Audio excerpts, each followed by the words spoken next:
with low carbohydrate nutrition plans being the clear trend at the moment, I wanted to quickly share you my opinion on carbs and how much you should be having in order to get the body composition results that you're after.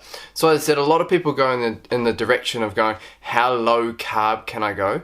Whereas my approach is somewhat opposite in the fact that I want to see how many carbs can you eat but still achieve the same results.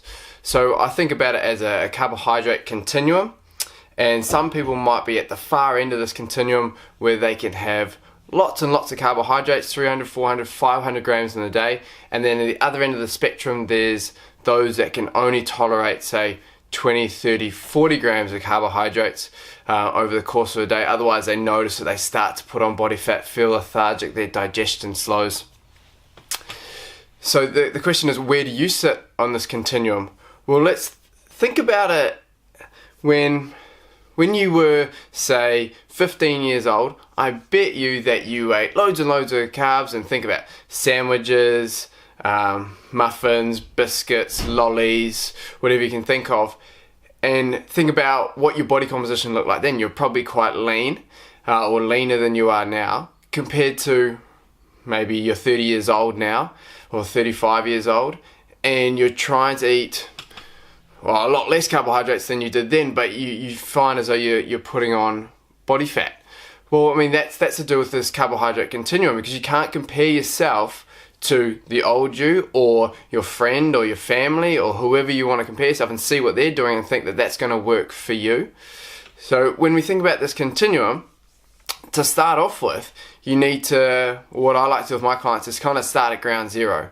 I take out a lot of the carbohydrates and then slowly start to build it back in. And you need to do this for about 14 days, and I call this fat adaptation phase, where your body turns from burning carbs as primary fuel and moves over to burning fats as its fuel.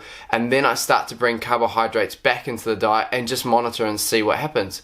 Okay, so we bring back in one meal a day, and great, you continue to lose weight. Okay, let's try another meal 2 times a week, and then 3 times a week, and then daily, and then multiple times throughout the day, and see what happens. So some people might be able to have carbohydrates, rice, kumara, fruits with every single meal, whereas another person might be the other end of the spectrum, and they may only be able to tolerate 1 rice meal a week, and then otherwise everything goes out the window and they feel bad and they put on weight. So you just need to establish where you're at on that spectrum, and then think about, the idea is not to see how little carbs you can have, but how much carbs you can have, because your body is going to function better with more carbs if you can tolerate it. So my advice is start at ground zero, take out the majority of carbohydrates, leave all the veggies and a little bit of fruit in there, and then do that for 14 days. Once you hit that 14-day mark, start to slowly reintroduce foods and monitor what happens. You do it very, very slowly, and then you can track it over a long time and see what happens. Thanks for listening. If you found this beneficial, please do share, and make sure you head over to teambodylean.com for loads of articles and lots of information. Thanks.